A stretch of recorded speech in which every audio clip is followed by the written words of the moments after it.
Puji Tuhan, haleluya, haleluya. Siap diberkati Tuhan. Boleh lambaikan tangan kita. Amin, haleluya. Mari kita bersatu hati dalam doa sebelum memulai ibadah pada pagi hari ini. Terima kasih Tuhan. Kami naikkan ucapan syukur kami kepadamu Tuhan. Tak habis-habisnya rahmat yang kau berikan dalam hidup kami. Kami bersyukur, kami berterima kasih buat segala kebaikan-Mu. Kalau kami ada sampai saat ini, semua hanya karena anugerah-Mu. Pagi hari ini Tuhan, kami mau datang untuk memuji dan memuliakan nama-Mu. Kami siap untuk diberkati, kami siap untuk menerima lawatan-Mu Tuhan. Kami percaya Engkau hadir di tengah-tengah ini, Engkau memberkati ibadah ini dari awal, pertengahan hingga akhirnya. Kami serahkan jalannya ibadah ini hanya di dalam nama Tuhan kami Yesus Kristus. Kami siap memuliakan nama-Mu. Terima kasih hanya di dalam nama Tuhan kami Yesus Kristus. Haleluya. Amin. Haleluya. Terima kasih Tuhan. Kami memuliakan Engkau. Kami mau tinggikan Engkau.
Bangkit berdiri.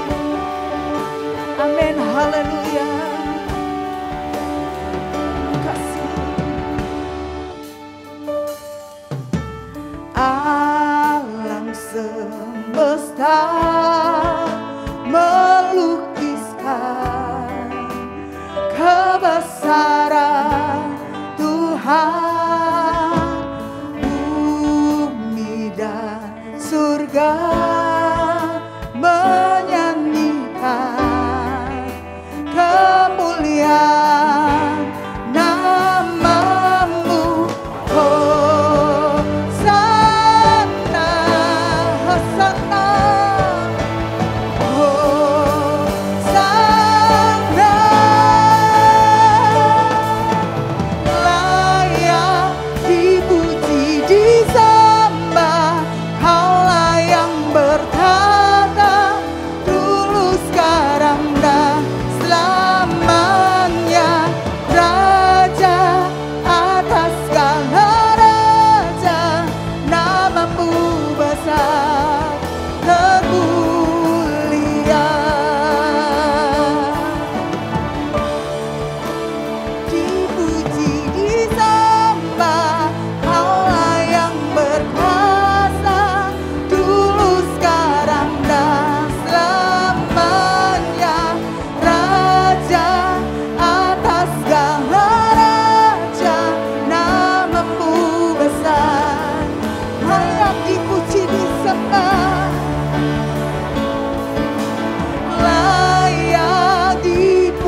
memuji-Mu Tuhan.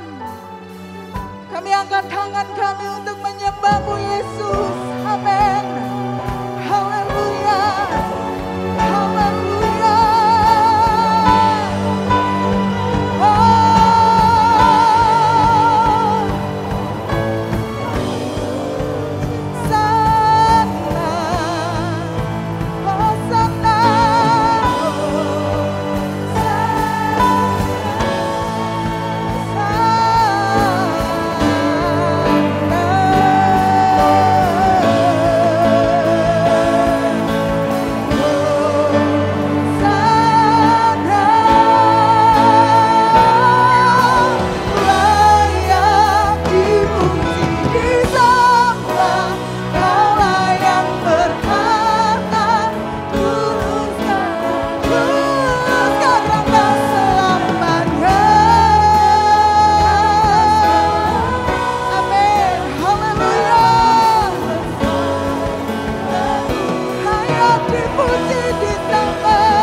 Raja yang perkasa, kekuatannya, perkasanya, Dia Allah yang luar biasa.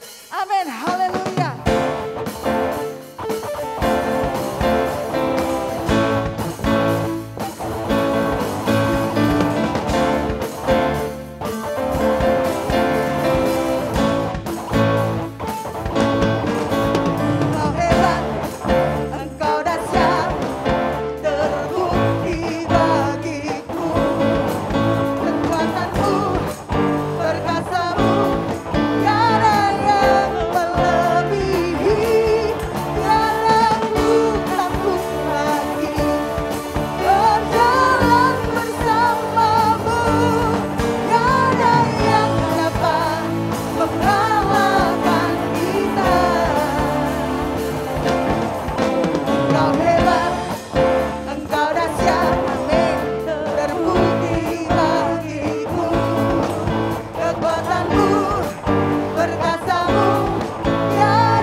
kemenangan atas kita. Haleluya. Amin. Amin. Haleluya. Haleluya.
percaya Dia Allah yang dahsyat, Dia Allah yang besar.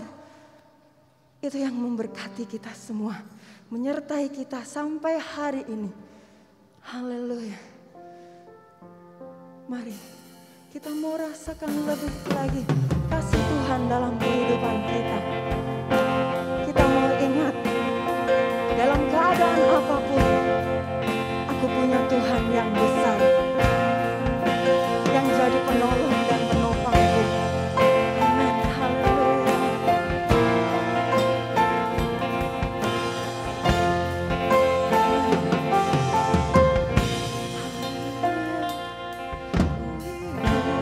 Karena percaya Kau yang berjanji setia,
dan dahsyat dalam setiap kehidupan kami.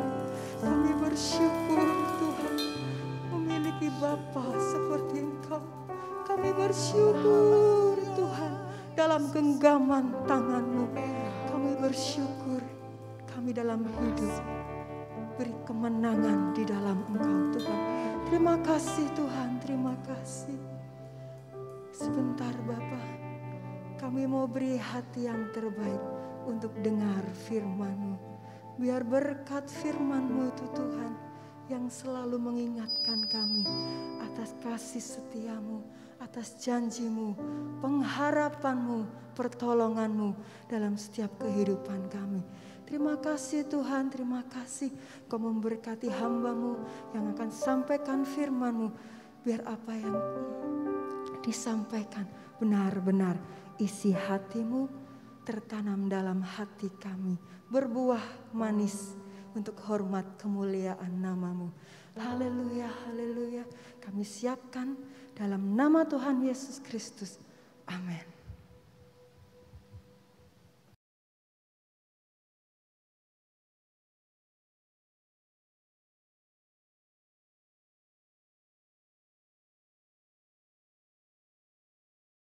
Puji Tuhan, selamat pagi Bapak Ibu Saudara yang terkasih. Senang berjumpa lagi dalam ibadah, kita bersama-sama memuji Tuhan, kita sama-sama memuliakan Tuhan, dan tiba saatnya kita akan sama-sama menerima berkat firman Tuhan. Oke, baiklah, di awal khotbah ini saya akan menampilkan satu video, durasinya 2 menit. Kita akan sama-sama mendengarkan apa yang menjadi pidato dari Bapak Presiden kita, Bapak Joko Widodo.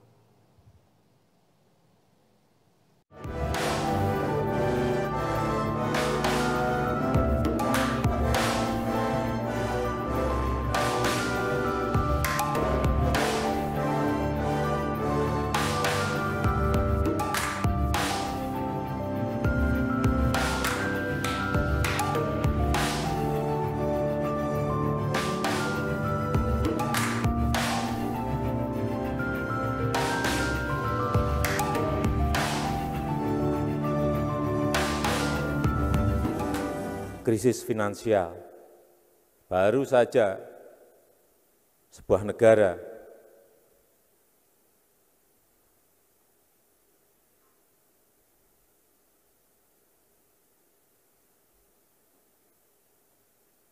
mengajukan APBN di Inggris, kemudian pasar melihat langsung yang namanya currency, nilai tukar rupiah, nilai tukar di semua negara guncang dan melemah terdepresiasi, termasuk kita. Hati-hati ketidakpastian itu, mengenai ketidakpastian ini.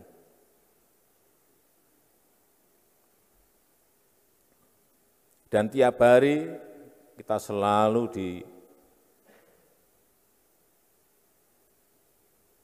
ingatkan, dan kalau kita baca, baik di media sosial, di media cetak, semuanya, media online, semuanya mengenai resesi global. Tahun ini sulit, dan tahun depan sekali lagi saya sampaikan,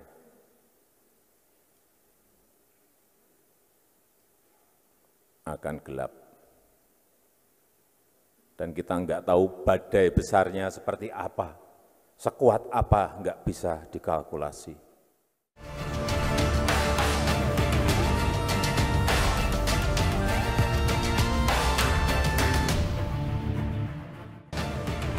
terima kasih.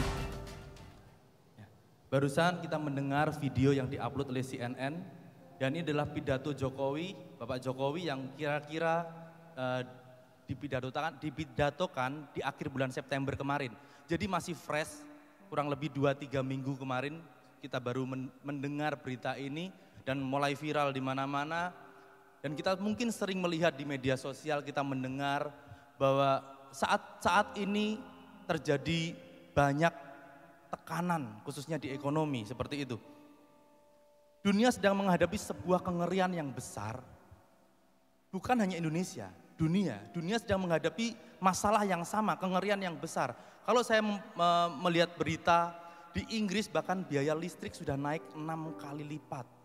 Banyak orang berlomba-lomba menghemat supaya apa? Supaya mereka bisa bayar tagihan listrik.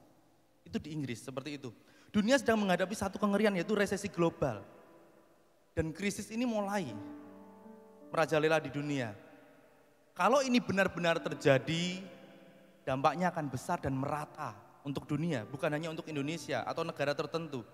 Tetapi Bapak Jokowi menyampaikan hal ini bukan untuk menakut-nakuti rakyatnya. Atau saya mengunggah video ini dalam khotbah saya bukan untuk menakut-nakuti jemaat, oh hati-hati gini, bukan.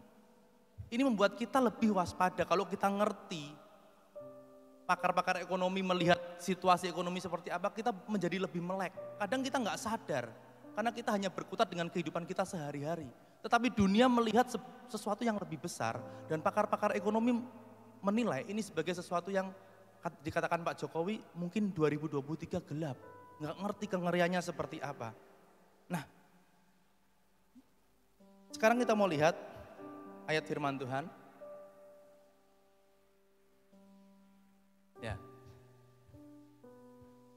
Oke. Dan ketika anak domba itu membuka meterai yang ketiga, aku mendengar makhluk yang ketiga berkata, "Mari," dan aku melihat sesungguhnya ada seekor kuda hitam dan orang yang menungganginya memegang sebuah timbangan di tangannya. Dan aku mendengar seperti ada suara di tengah-tengah keempat makhluk itu berkata, "Secupak gandum sedinar dan 3 cupak jelai sedinar, tetapi janganlah kau rusakkan minyak dan anggur itu." Dan ketika anak domba itu membuka meterai yang keempat, aku mendengar suara makhluk yang keempat berkata, "Mari." Mari. Dan aku melihat sesungguhnya ada seekor kuda hijau kuning dan orang yang menungganginya bernama Maut, dan kerajaan maut mengikutinya. Dan kepada mereka diberikan kuasa atas 1/4 dari bumi untuk membunuh dengan pedang dan dengan kelaparan dan sampar dan dengan binatang-binatang buas yang di bumi. Ini ayatnya ada di Wahyu pasal 6 ayat yang ke-5 sampai yang ke-8.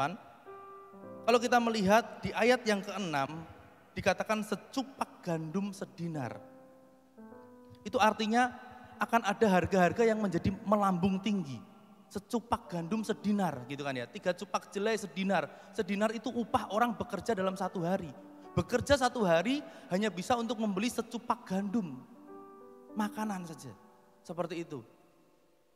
Akan terjadi krisis pangan yang besar, itu yang tercatat dalam Alkitab. Kemudian di ayat yang ke-8 juga tercatat akan ada kelaparan, akan ada sampar seperti itu. Ayat ini jelas-jelas menggambarkan sesuatu kengerian yang terjadi di akhir zaman. Saya sedang tidak menghubung-hubungkan kitab Wahyu ini dengan kejadian yang sekarang kita hadapi. Saya tidak sedang menghubung-hubungkan, oh berarti saat ini sedang ada di akhir zaman ya. Saya tidak sedang menghubung-hubungkan. Tetapi yang kita tahu, apa yang tertulis dalam Wahyu pasal 6 ini pasti terjadi. Pasti terjadi karena ini firman Tuhan. Harga-harga mulai naik, terjadi kelaparan, ada penyakit sampar. Kita nggak pernah tahu penggenapannya kapan, hanya Tuhan yang tahu. Tetapi bukan berarti itu tidak terjadi, itu pasti terjadi karena itu firman Tuhan. Ini sebuah rahasia yang Tuhan singkapkan. Dan kalau kita melihat atau kita mengamati hal-hal ini mulai terjadi, apa yang harus kita lakukan? Harusnya kita sadar bahwa keadaan zaman sudah menuju pada akhirnya. Kesudahan segala sesuatu sudah dekat. Lalu, kalau semua kengerian ini terjadi, apa sih yang harus kita lakukan sebagai anak-anak Tuhan?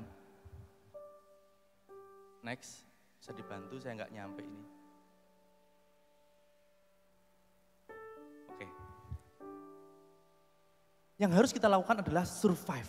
Tema kita hari ini survive, artinya apa? Bertahan hidup. Kita mau belajar untuk bertahan hidup. Ya, kita bertahan hidup karena kita nggak harus menyerah dengan segala keadaan yang sudah terjadi, sedang terjadi, dan akan terjadi. Kita nggak boleh menyerah, kita harus survive. Kita akan awali satu ayat yang akan menjadi kekuatan kita dalam Mazmur 37 ayat yang ke-25.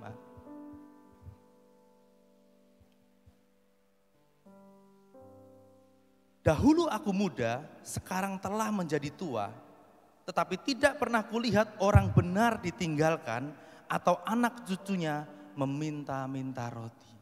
Amin. Dahulu aku muda, sekarang telah menjadi tua, tetapi tidak pernah kulihat orang benar ditinggalkan atau anak cucunya meminta-minta roti. Yang jelas ini yang ngomong bukan saya. Karena kalau saya yang ngomong, dahulu saya kecil, sekarang saya muda, saya masih belum merasa tua, seperti itu ya. Tetapi karena ayat ini bilang, dahulu aku muda, sekarang telah menjadi tua. Ini yang mengatakan adalah pemazmur atau Daud. Daud, seorang raja. Dan ini adalah menjadi pernyataan dari apa yang dilihat Daud semasa hidupnya. Di masa hidupnya, Daud selalu melihat penyertaan Tuhan bagi orang-orang benar. Daud selalu melihat penyertaan Tuhan bagi orang-orang benar. Tuhan gak pernah tinggalkan orang benar dan Tuhan gak pernah biarkan anak cucu dari orang-orang benar itu meminta-minta roti. Ini kita pegang teguh. Kalau kita menjadi anak Tuhan, kita punya janji Tuhan yang seperti ini. Mau menikmati janji Tuhan yang seperti ini? Tidak pernah ditinggalkan, anak cucu kita tidak pernah meminta-minta, mau? Next. Baca ini. Siapa yang mau hidupnya berada dalam jaminan Tuhan, ia harus menjadi orang yang benar di hadapan Tuhan. Kan tadi ayatnya bilang, tidak sekalipun orang benar ditinggalkan Tuhan. Ayatnya nggak ngomong, tidak sekalipun orang Kristen ditinggalkan Tuhan, benar nggak? Sekarang saya mau tanya, semua yang di sini datang Kristen. Kalau kita datang sebagai orang Kristen, pulang mau jadi orang Kristen saja atau mau jadi orang benar? Mau jadi orang Kristen atau orang benar? Orang benar. Nggak ada janji Tuhan di Alkitab, orang Kristen akan begini, nggak ada. Orang benar, anak Tuhan. Dan itu berarti kalau kita menjadi orang Kristen, PR kita adalah menjadi orang benar. Kalau kita mau hidup kita ada dalam jaminan Tuhan, kita harus jadi orang benar, bukan di hadapan manusia, di hadapan Tuhan. Yang jamin kita Tuhan, kita harus benar di hadapan Tuhan. Karena orang benar, hidupnya pasti dalam pemeliharaan Tuhan. Dan saya yakin kalau Bapak Ibu Saudara bertumbuh menjadi orang-orang yang benar, Bapak Ibu Saudara adalah orang-orang yang diberkati oleh Tuhan. Amin. Beri tepuk tangan kita untuk Tuhan kita. Haleluya. Bencana kelaparan yang saat ini sedang ditakutkan oleh dunia, mungkin terjadi. Mungkin saja bisa terjadi, kita nggak pernah tahu. Dan memang ini sudah terjadi di beberapa negara. Tetapi kita akan melihat, bukan di dunia yang saat ini kita hidupi, tetapi di masa lampau, di mana Alkitab juga mencatat ada bencana-bencana kelaparan atau krisis pangan yang sudah terjadi. Dan kita lihat yang pertama, next. Kita akan lihat kelaparan di zaman Abraham. Ya. Bencana kelaparan ini adalah bencana kelaparan yang pertama kali terjadi yang tercatat dalam Alkitab. Dikatakan seperti itu.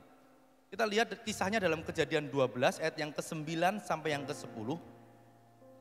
Sesudah itu Abram berangkat dan makin jauh ia berjalan ke tanah Negeb. Ketika kelaparan timbul di negeri itu, pergilah Abram ke Mesir untuk tinggal di situ sebagai orang asing. Sebab hebat kelaparan di negeri itu. Abram tinggal di negeri Negeb. Dan saat terjadi kelaparan yang besar, krisis pangan membuat Abram harus pindah ke negeri Mesir sebagai orang asing, pendatang. Seperti itu. Jadi ceritanya Abram dan Sarai mereka terdampak dari bencana kelaparan ini. Sehingga mereka memutuskan pergi ke Mesir. Tetapi Abram tahu di Mesir ada makanan. Tapi ada sebuah konsekuensi yang membahayakan nyawanya. Abram mengerti itu. Kalau mereka masuk ke Mesir akan ada sebuah resiko besar yang harus ditanggung oleh Abram. Yaitu apa? Karena kecantikan dari Sarai, Abram tahu bahwa Sarai ini pasti akan dilirik oleh orang-orang Mesir.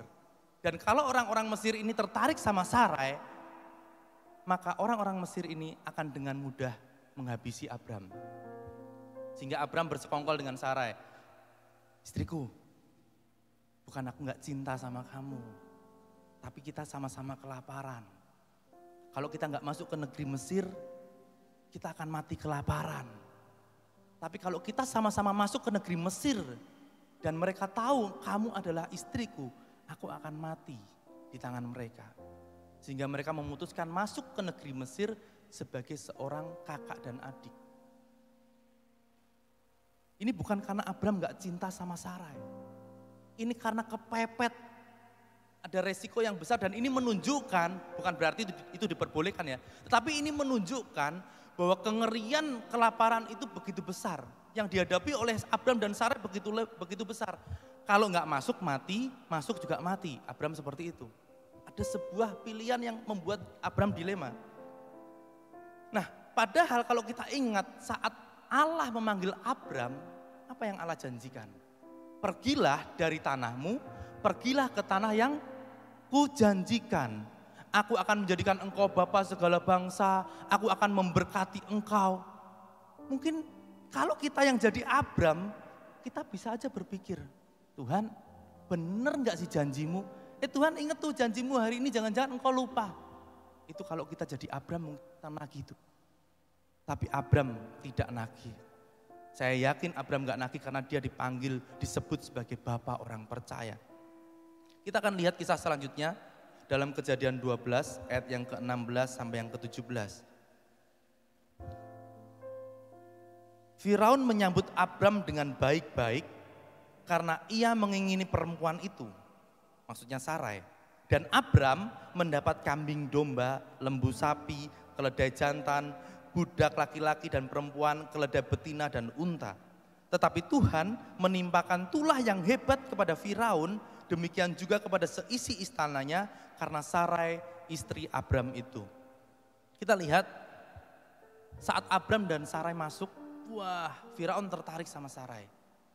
Dan ketertarikannya itu membuat Firaun berbaik hati sama Abram. Dikasih semua, harta-harta, hewan ternak, budak dikasih semua. Sehingga Abram datang sebagai orang asing dan dia bisa berkelimpahan di negeri Mesir.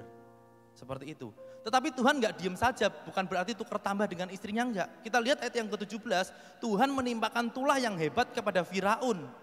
Demikian juga kepada seisi istananya. Jadi Firaun dan seisi istananya kena tulah karena apa? Karena istri Abram, Sarai, ada di istana itu. Memang cara yang Abram lakukan ini salah Bapak Ibu Saudara. Tapi Tuhan, kita lihat Tuhan kita, gak pernah sekalipun dia ingkar janji, amin. Tuhan gak pernah ingkar janji. Di Mesir, Tuhan tidak hanya membebaskan Abram dan Sarai dari bencana kelaparan. Tetapi Abram dan Sarai, keluarganya juga diselamatkan oleh Tuhan. Abram datang sebagai orang asing, berjuang melawan kelaparan. Tapi janji Tuhan membuat Abram bisa keluar dari Mesir dengan segala kelimpahan. Kita lihat, ya ini ya betul. Janji Tuhan membuat Abram bisa survive. Kita hari ini belajar tentang survive. Dan kita tahu hal pertama yang membuat kita survive adalah apa? Janji Tuhan. Pegang janji Tuhan dalam hidup Bapak Ibu Saudara. Itu yang membuat kita bisa bertahan, amin. Berikutnya kita akan lihat kelaparan yang terjadi di zaman Ishak. Ini kelaparan kedua, kelaparan yang berbeda dengan yang terjadi pada zaman Abram. Seperti itu ya.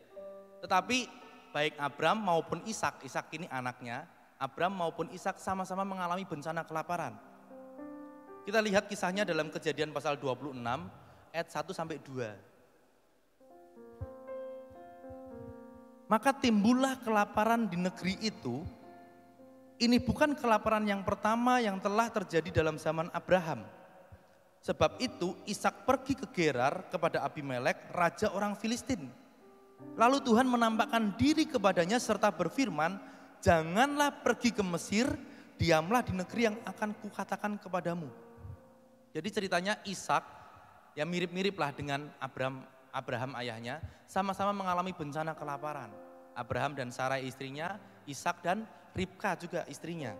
Jadi di zaman yang berbeda tetapi kisahnya serupa.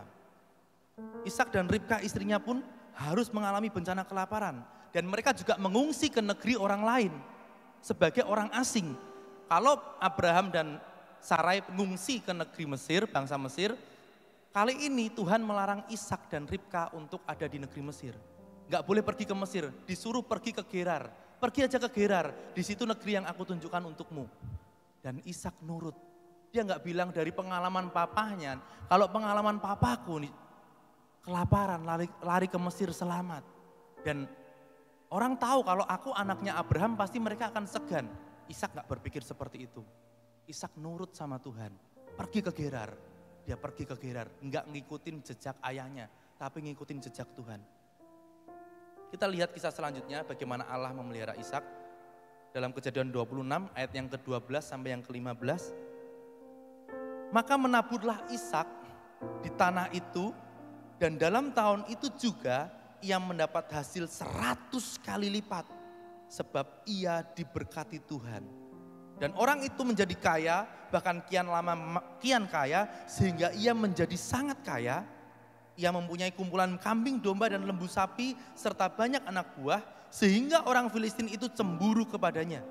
Segala sumur yang digali dalam zaman Abraham, ayahnya, oleh hamba-hamba ayahnya itu, telah ditutup oleh orang Filistin dan ditimbun dengan tanah. Kita lihat penyertaan Allah atas Ishak di negeri orang lain, di negeri Gerar. Ishak walaupun tinggal sebagai orang asing, tetapi Allah memberkati Ishak sampai dia menjadi kaya, kian kaya, sangat kaya, bahkan lebih kaya daripada penduduk setempat. Next. Saya bicara ini bukan tentang kaya atau tidak. Menjadi anak Tuhan bukan soal kaya atau tidak. Tetapi menjadi anak Tuhan itu punya jaminan berkat Tuhan. Amin. Patokan kita bukan kaya atau enggak, bukan. Kalau kaya atau tidak itu untuk kita. Tapi kalau Tuhan berkat, itu untuk kemuliaan nama Tuhan. Ishak menabur dan di tahun itu juga dia dapat hasil 100 kali lipat. Saya mau tanya sama Bapak Ibu Saudara yang bekerja, yang profesional, yang mungkin bisa mengelola keuangan dengan baik, kerja apa yang dalam 1 tahun bisa kembali 100 kali lipat? Ada yang pernah? Ada yang pernah? Yang bisa mungkin high risk, high return, mungkin kripto. Kalau pas meledak mungkin bisa. Tapi nggak pernah saya mendapati 1 tahun 100 kali lipat. Nggak tahu saya, 1000%. Nggak tahu, nggak habis pikir saya. Enggak sampai sebulan mungkin dia BEP, enggak ngerti gimana. Tapi berkat Tuhan membuat Ishak bisa survive. Dan ini menimbulkan kecemburuan bagi orang-orang Filistin.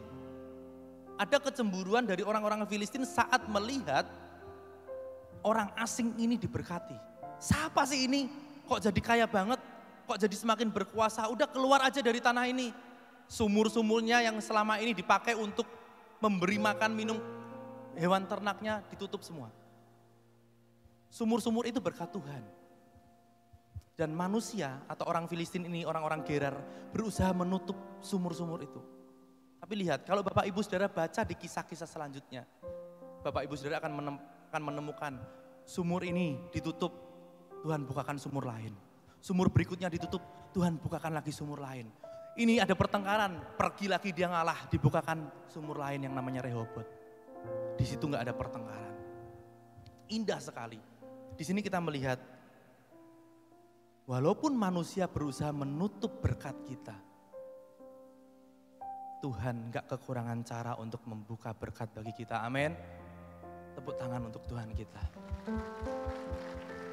Selalu ada sumur-sumur berkat yang Tuhan bisa bukakan untuk Ishak. Dan berkat Tuhan itu membuat Ishak bisa survive. Yang pertama tadi Abraham bisa survive karena apa? Karena apa Bapak Ibu Saudara? Janji Tuhan. Yang kedua kita belajar dari Ishak bisa survive karena apa? Berkat Tuhan. Katakan itu, Tuhan berkati aku. Tuhan berkati aku. Yang ketiga kita akan lihat tentang kelaparan yang terjadi di zaman Yusuf. Seperti yang dialami oleh leluhurnya, jadi kisahnya seperti itu ya. Abram punya anak namanya Ishak. Ishak punya anak Yakub, Esau gitu kan ya. Kemudian dari Yakub ada anak 12 dan salah satunya adalah Yusuf, 12 laki-laki ya seperti itu.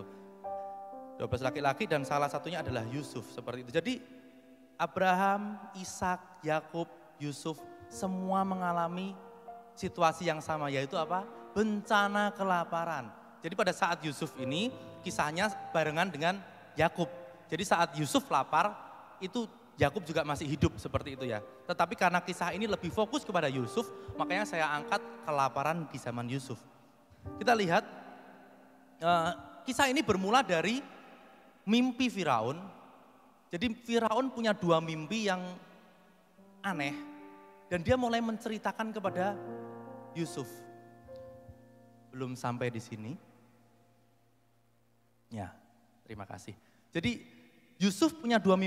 Firaun punya 2 mimpi yang aneh dan dia mulai bercerita sama Yusuf. Jadi singkat cerita dia menceritakan kepada Yusuf. Saya nggak cerita panjang bagaimana kisah roller coaster Yusuf, mulai dia di sumur, mulai dia ada di rumah Potifar dan lain sebagainya. Saya sudah pernah bahas itu tentang penyertaan Tuhan segala musim. Tetapi kita akan lihat satu titik di mana Firaun akhirnya menceritakan mimpinya kepada Yusuf. Dan kira-kira cerita mimpinya seperti ini. Satu saat Firaun sedang berdiri di samping sungai Nil. Dan di situ tiba-tiba muncullah 7 lembu dari sungai Nil. 7 lembu ini baik, kelihatan seger, gemuk gitu kan ya. Pokoknya dilihat itu menyenangkan. Bagi yang pernah main Harvest Moon mungkin sapi-sapinya mirip sapinya Harvest Moon gitu ya. Bagi yang teman-teman saya dan yang pernah main tapi yang nggak ngerti ya intinya sapinya seger gitu kan ya. Mungkin wagyu kali ya atau apalah nggak pernah tahu saya. Seger dipijit terus atau apa. Yang jelas lembunya sangat segar. Kemudian muncul juga 7 lembu berikutnya yang kacau.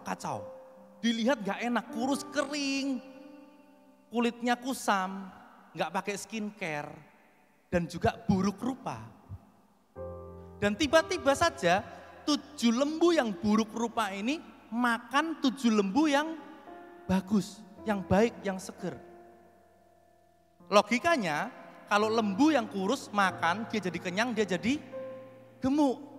Dan lembu ini harusnya nyanyi, bajuku dulu enggak begini, gini kan ya. Tapi enggak. Setelah makan lembu yang sehat, ternyata lembu ini tetap buruk rupa. Dan itu menganehkan bagi Firaun. Apa sih ini artinya? Itu mimpi yang pertama. Kemudian dia juga menceritakan mimpinya yang kedua. Dia melihat 7 bulir gandum yang baik, yang seger. Kemudian muncul juga 7 bulir gandum yang jelek, yang layu. Dan mirip 7 bulir gandum yang layu ini juga makan 7 bulir gandum yang seger. Dia cerita sama Yusuf. Dan Yusuf mulai cerita. Dengan roh Allah yang ada di dalam dirinya, Yusuf mendapat arti dari mimpi ini. Tuanku Firaun, artinya 7 lembu ini baik yang seger ataupun yang kurus, kering, buruk rupa, itu adalah 7 tahun.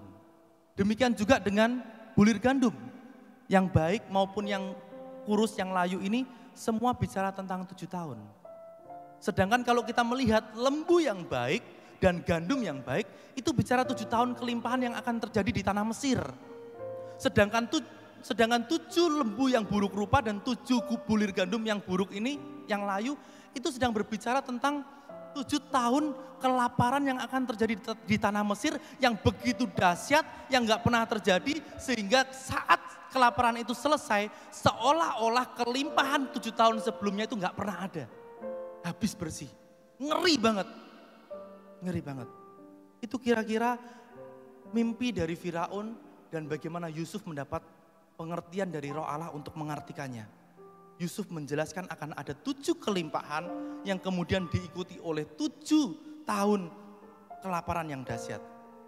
7 tahun kelimpahan diikuti dengan 7 tahun kelaparan yang dahsyat. Kita lihat kisah selanjutnya dalam Kejadian pasal 41 ayat 34 sampai 36. Baiklah juga tuanku Firaun berbuat begini yakni menempatkan penilik-penilik atas negeri ini, dan dalam ke-7 tahun kelimpahan itu memungut 1/5 dari hasil tanah Mesir. Mereka harus mengumpulkan segala bahan makanan dalam tahun-tahun baik yang akan datang ini, dan di bawah kuasa tuanku Firaun menimbun gandum di kota-kota sebagai bahan makanan serta menyimpannya. Lanjut. Demikianlah segala bahan makanan itu menjadi persediaan untuk negeri ini dalam ke-7 tahun kelaparan yang akan terjadi di tanah Mesir. Supaya negeri ini jangan binasa karena kelaparan itu. Luar biasa, luar biasa. Saya kagum sama Yusuf. Dia nggak hanya penuh roh Allah sehingga bisa mengartikan mimpi. Tapi Yusuf penuh dengan hikmat Allah sehingga dia bisa memberikan solusi untuk persoalan yang ada di tanah Mesir ini. Seorang asing dipercaya menjadi kuasa atas seluruh tanah Mesir.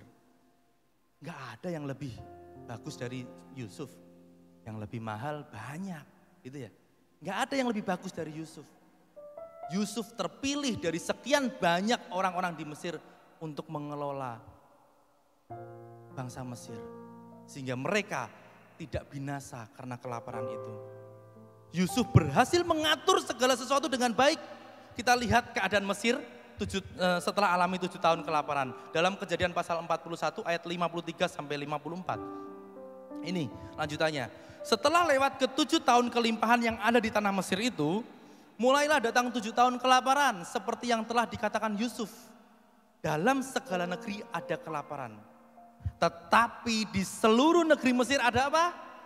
Ada roti. Ada roti. Di seluruh negeri ada kelaparan. Seluruh negara ada kelaparan. Tetapi di negeri Mesir ada roti. Luar biasa. Bagaimana mungkin kelaparannya global loh. Tetapi Mesir tidak alami kelaparan. Next. Nah, hikmat Tuhan memampukan Yusuf untuk melakukan pengelolaan dengan baik. Hikmat yang membuat Yusuf bisa melakukan pengelolaan dengan baik. Saya mau tanya, Abram, Ishak, Yusuf sama-sama alami kelaparan. Tahu nggak bedanya antara ketiga kisah ini? Abram, Ishak, dan Yusuf. Abram ngalamin kelaparan kan? Dia pergi ke negeri Mesir. Ishak ngalamin kelaparan, pergi ke Gerar, ke negeri orang Filistin. Benar? Yusuf di Mesir ada kelaparan juga. Pergi nggak dia? Ngalamin kelaparan nggak dia? Enggak. Karena di seluruh negeri Mesir ada apa? Ada roti. Bencananya tetap terjadi baik di zamannya Abraham, di zamannya Ishak maupun di zamannya Yusuf. Tetapi dari ketiga tokoh ini semua memang survive, Abraham survive karena janji Tuhan, Ishak survive karena berkat Tuhan. Tetapi Yusuf dia nggak sampai ngalamin seperti Abraham dan Ishak. Abraham dan Ishak harus pergi kelaparan, ketakutan, enggak. Ini luar biasa. Di antara ketiganya hanya Yusuf yang tidak terkendala karena bencana. Kenapa bisa terjadi? Karena Yusuf punya manajemen yang baik. Yusuf punya manajemen yang baik. Di sini kita belajar, kalau pengelolaan kita baik, kita bisa mengantisipasi masalah-masalah yang ada di depan. Benar? Kalau kita punya pengelolaan yang pintar, kita bisa mengantisipasi. Dan untuk bisa mengelola itu kita perlu apa? Kita perlu yang namanya hikmat Tuhan. Hikmat Tuhan tadi kita sudah lihat, Yusuf punya hikmat Tuhan sehingga hikmat orang-orang Mesir nggak ada apa-apanya. Yusuf punya hikmat Tuhan dan itu yang membuat dia bisa mengelola dengan baik. Hikmat inilah yang kita perlukan saat ini. Kalau kita punya hikmat Tuhan yang seperti yang Yusuf miliki, saya yakin kita juga akan bisa melakukan pengelolaan dengan baik. Dalam menghadapi resesi yang mungkin terjadi, kita bisa belajar dari cara Yusuf melakukan pengelolaan. Kita lihat 3 langkah pengelolaan Yusuf. Yang pertama, next. mengumpulkan hasil panen. Benar? Yusuf mulai kumpulkan, ayo kumpulkan semua. Masing-masing tanah harus kasih setor 1/5 seperti itu. Kemudian setelah Yusuf kumpulkan apa yang terjadi? Apakah dihabiskan? Next. Enggak dihabiskan. Yusuf menyimpan hasil panen, menimbun, bahkan saat mulai dihitung akhirnya berhenti dihitung. Karena apa? Karena nggak bisa dihitung lagi. Alkitab catat seperti itu, saya ringkaskan buat Bapak Ibu Saudara. Yusuf mengumpulkan, kemudian dia menyimpan. Dan terakhir, dia mengatur pengeluaran. Saat simpanan Yusuf menjadi melimpah, dia nggak foya-foya, ayo siapa yang mau makan, enggak. Dia kelola pengeluarannya dengan baik. Dia kelola, tidak boleh boros. Bahkan itu dijual satu persatu, ditakar, sampai saat orang-orang Mesir kelaparan, mereka beli pada Yusuf. Negara-negara lain mulai kelaparan, datang sama Yusuf, beli sama Yusuf. Ini 3 step yang Yusuf lakukan dalam mengelola negara Mesir saat menghadapi bencana kelaparan. Nah, Tuhan kita itu sumber hikmat. Tuhan kita itu sumber hikmat. Kita juga perlu hikmat Tuhan itu. Yang jadi masalah, kalau kita sebagai anak Tuhan nggak punya hikmat dari Tuhan, yang salah bukan Tuhannya, tapi kitanya. Kalau kita nggak punya hikmat Tuhan, ayo koreksi. Yang salah itu kita, bukan Tuhan. Kita bisa menerapkan 3 langkah pengelolaan Yusuf juga dalam pengelolaan keuangan kita. Next. Hasilkan pemasukan, jadi lebih kreatif, jadi lebih inovatif. Saat zaman bergerak menjadi digital, belajarlah mengerti tentang teknologi itu. Belajarlah bersaing di tempat pasar yang baru Bapak Ibu Saudara. Enggak bisa kita berkaca dulu aku sukses seperti ini, enggak. Tuhan selalu menuntun tepat dengan caranya. Abraham sukses di Mesir, tapi Tuhan bawa Ishak di Gerar bukan di Mesir. Dan Yusuf beda lagi, Yusuf diberikan hikmat untuk mengelola lebih lagi sehingga Yusuf nggak sampai mengalami masalah. Ini yang pertama, hasilkan pemasukan.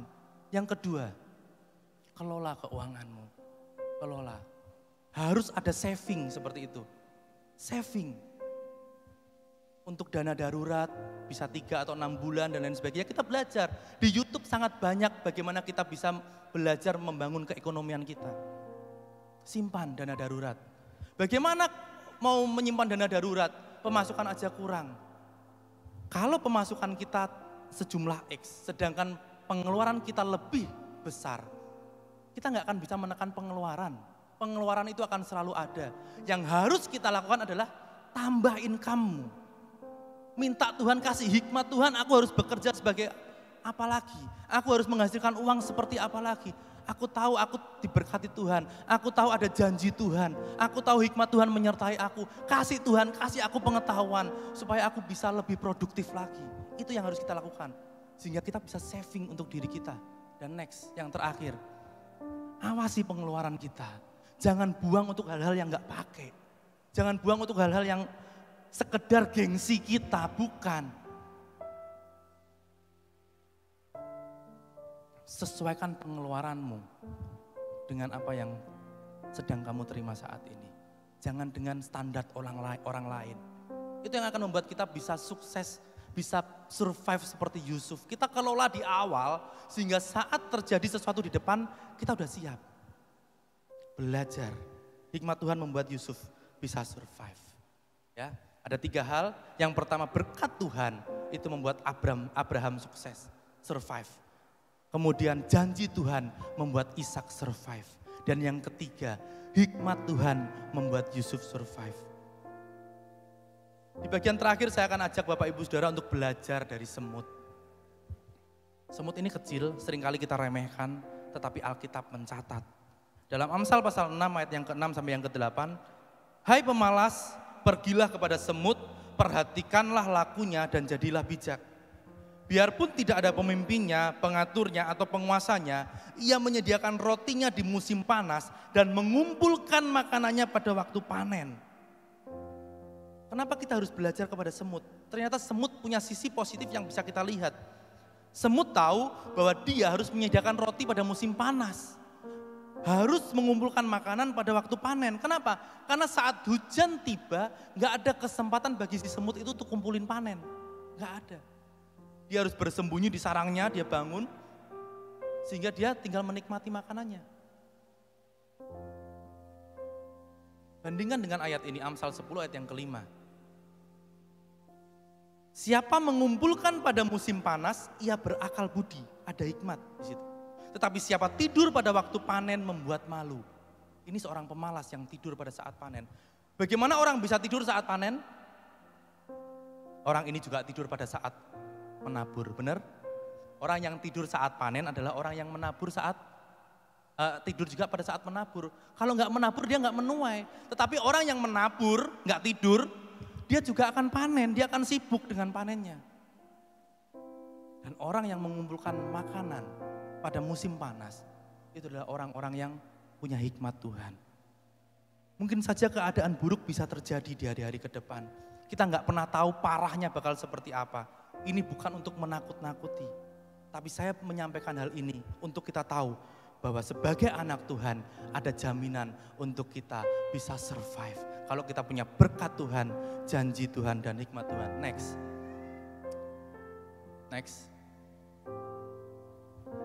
Sebelum ini ada? Oke, salah satu bukti kita bertanggung jawab terhadap Tuhan adalah dengan menjadi orang yang produktif.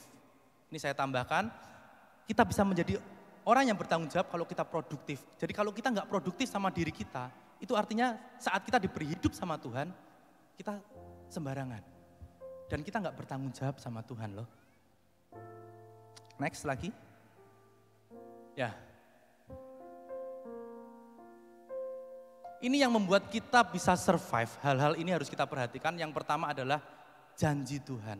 Kita tahu janji Tuhan membuat Abraham bisa survive karena apa? Karena kita punya Tuhan yang tidak pernah ingkar janji. Berikutnya hal yang bisa membuat kita survive adalah berkat Tuhan. Kenapa kita harus punya berkat dari Tuhan? Ya ini, berkat Tuhan tidak bisa ditutup oleh manusia. Manusia berusaha tutup, tapi kalau Tuhan buka, nggak ada yang bisa nutup, amin. Next, yang berikutnya kita perlu hikmat Tuhan. Kenapa? Karena hikmat Tuhan itu melebihi hikmat dunia. Dunia bisa kasih banyak cara, kita bisa belajar dari YouTube seperti yang saya katakan tadi. Tapi hikmat Tuhan mengalahkan segala-galanya. Kita perlu investasi leher ke atas belajar, tapi jangan tinggalkan hikmat Tuhan. Harus berbarengan. Dan yang terakhir, tanggung jawab kita. 3 hal dari Tuhan, 1 hal bagian kita, tanggung jawab. 3 hal ini janji Tuhan, berkat Tuhan, hikmat Tuhan, ini privilege anak-anak Tuhan, ini privilege, hak istimewa. Tapi tanggung jawab itulah yang membuat kita bisa menikmati privilege dari Tuhan. Kalau kita nggak bertanggung jawab sama hidup kita, Tuhan udah sediakan nih berkatnya, hikmatnya, Tuhan udah berjanji. Tapi Tuhan gak kasih kalau kita gak bertanggung jawab.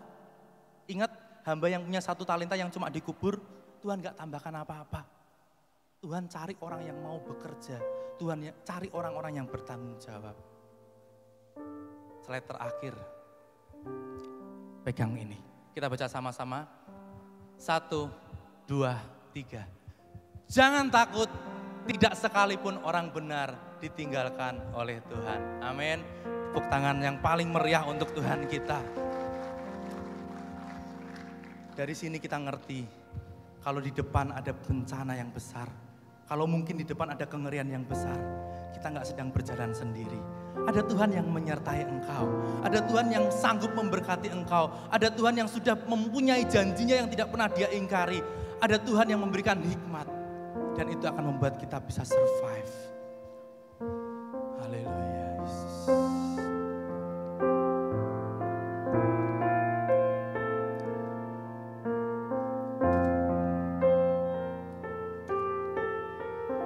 Aku punya Tuhan yang besar, yang telah berjanji dan sanggup menggenapi imanku bersepakat percaya kuasanya, ku terima sekarang kemenangan. Aku punya Tuhan yang dengan iman, aku punya Tuhan yang besar, Engkau yang berjanji, dan Engkau yang selalu menggenapi janji-janjimu dalam hidupku Tuhan. Dan dengan iman, aku bersepakat, aku mau percaya kepadamu Tuhan. Haleluya. Sama-sama kita bangkit berdiri. Haleluya. Aku punya Tuhan yang besar. Angkat kedua tanganmu. Naikkan pujianmu. Tunjukkan bukti penyerahanmu dalam tuntunan Tuhan. Imanku bersepakat percaya kuasanya, ku terima sekarang kemenangan darimu.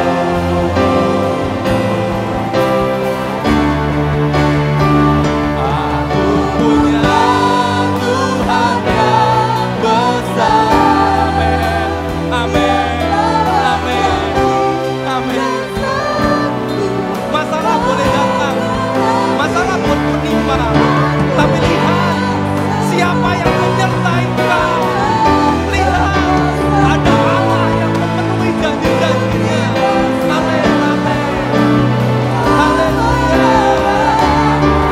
Punya Tuhan yang besar.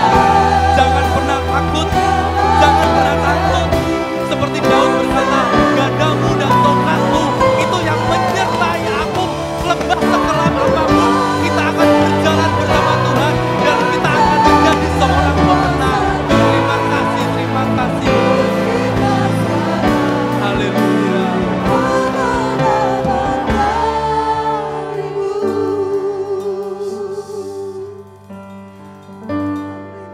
Haleluya. Terima kasih.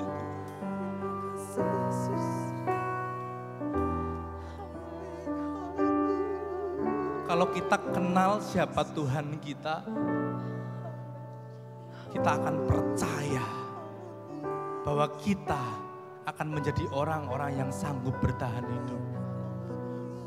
Bertahan hidup bukan dengan babak belur, tapi dengan kemenangan yang besar. Haleluya, haleluya.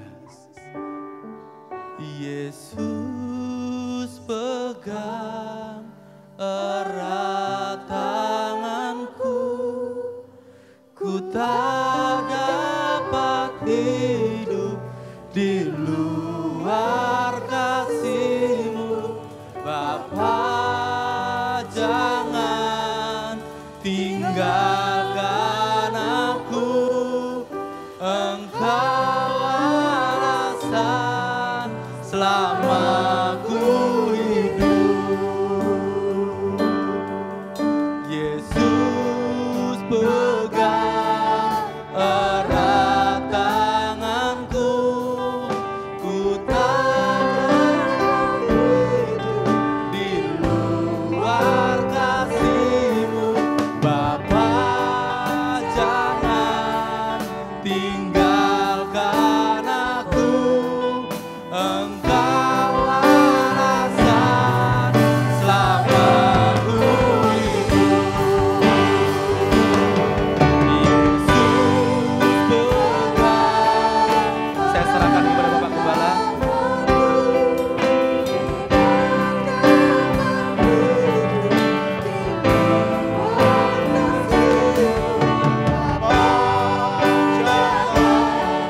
Bapak, jangan tinggalkan aku, Bapak. Mari semua angkat tanganmu. Dengan iman katakan, Tuhan, aku mau berjalan bersamamu. Pegang erat tanganku, ku tak dapat hidup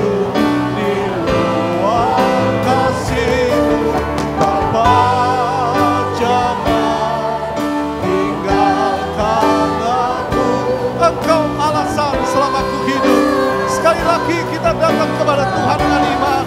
Angkat tanganmu, sembah Dia, Dia ada bersama kita. Yesus, pegang erat tanganku. Jangan tinggalkan aku, Tuhan. Dunia bisa berubah, tapi dunia tidak bisa merubah janji-Mu. Janji-Mu tetap iya dan amin. Haleluya.